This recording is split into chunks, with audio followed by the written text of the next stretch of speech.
Hər kəsə salam, mən Məhəmməd Qəhrəmanov. Bakı Dövlət Universitetinin Dövlət və İctimai Münasibətlər ixtisasına 2018-ci ildə keçirilən qəbul imtahanlarında yüksək bal toplayaraq daxil olmuşam və 2023-cü ildə həmin universiteti 94 ortalama ilə bitirmişəm. Eyni zamanda həmin il keçirilən Türkiyə dövlətlərinə təqaüd proqramını qazanaraq magistratura təhsilimi Public Administration ixtisası üzrə Ankara Hacı Bayram Universitetində bitirmişəm və həmin universitetdə 4.00 ortalama, yəni ekvivalentlik sistemində 100 ortalama ilə bitirmişəm. Bugün bu videonu çəkməmizin əsas məqsədi ondan ibarətdir ki, dövlət və ictimai münasibətlər ixtisası nədir, onun faydaları hansı aspektdə qiymətləndirilir, tələbələrin bugünün Azərbaycan Respublikasının iqtisadi reallıqlarında və əmək bazarında bu ixtisasa olan tələbat nədir? Bu ixtisasda oxuyan tələbələr hansı kitabları oxumalıdırlar, hansı dövlət qurumlarında çalışa bilərlər və s. və ilaxır.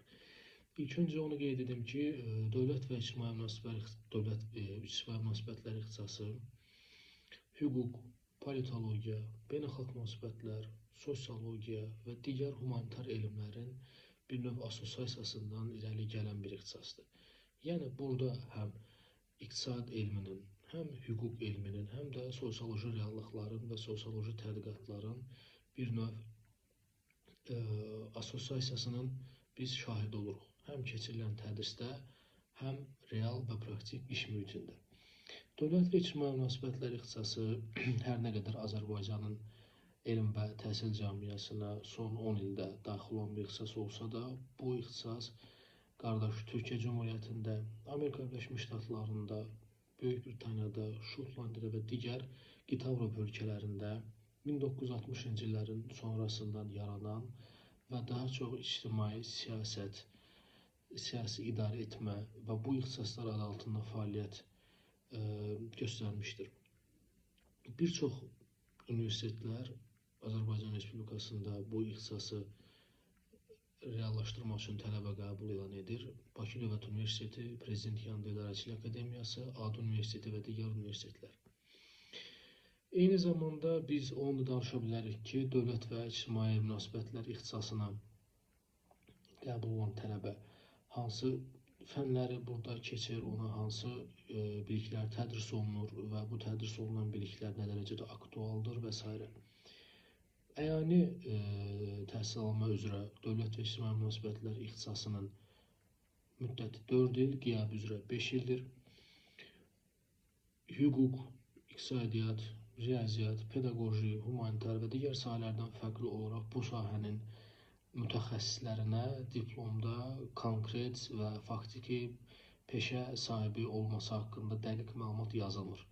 Yəni orada yazılır ki, dövlət və ictimai münasibətlər ixtisası üzrə peşə fəaliyyətinə tanınmağa bu diplom icazə verir.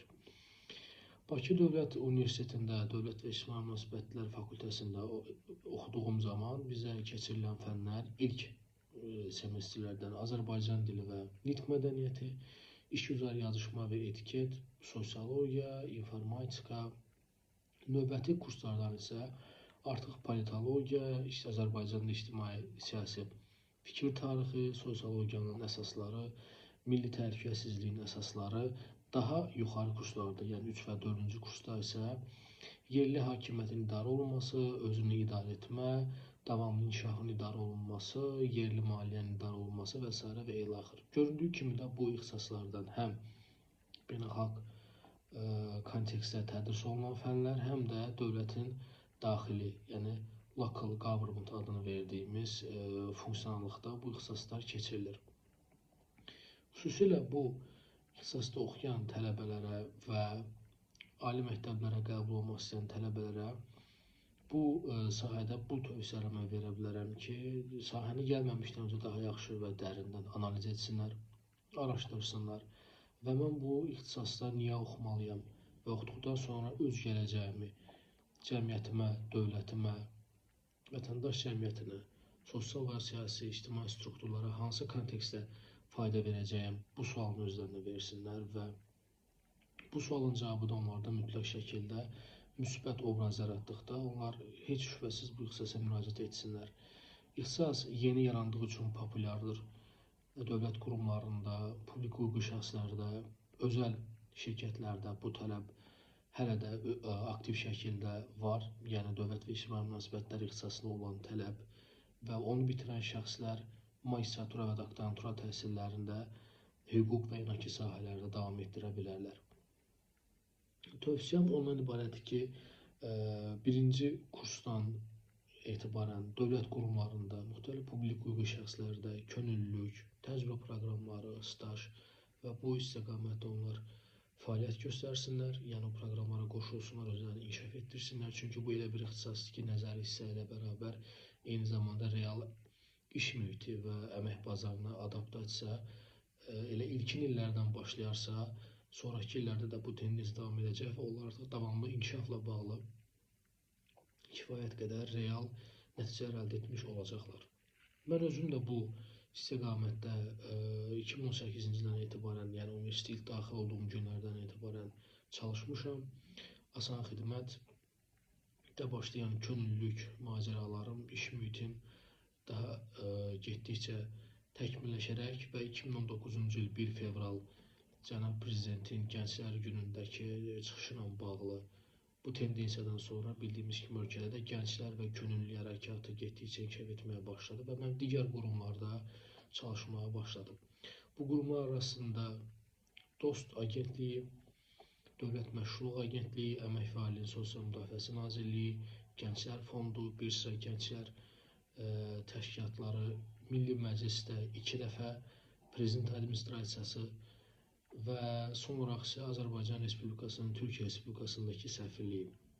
Bu kimi qurumlarda çalışdıqdan sonra əlbəttə ki, bu ciddi tələbədə özünə inam, strateji düşüncə, analitik yazı, press-release və digər bacarıqlar özündə ehtiva edir, formalaşdırır və zamanla sən artıq düşünürsən ki, mən olmaq istədiyim şəxsə, olmaq istədiyim o publik obraza daha çox yaxınlaşmağa başlayıram.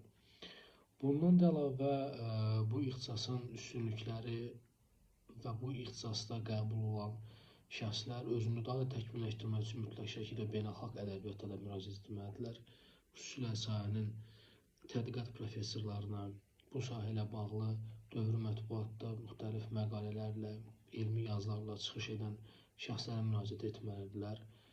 Kitabları oxuyub, onların əsərlərini konspektləşdirməlidirlər ki, onlarda beynəlxalq təcrübə və ictimai-siyasi fikir tarixi ilə bağlı bir düşüncə tərzi formalaşsın.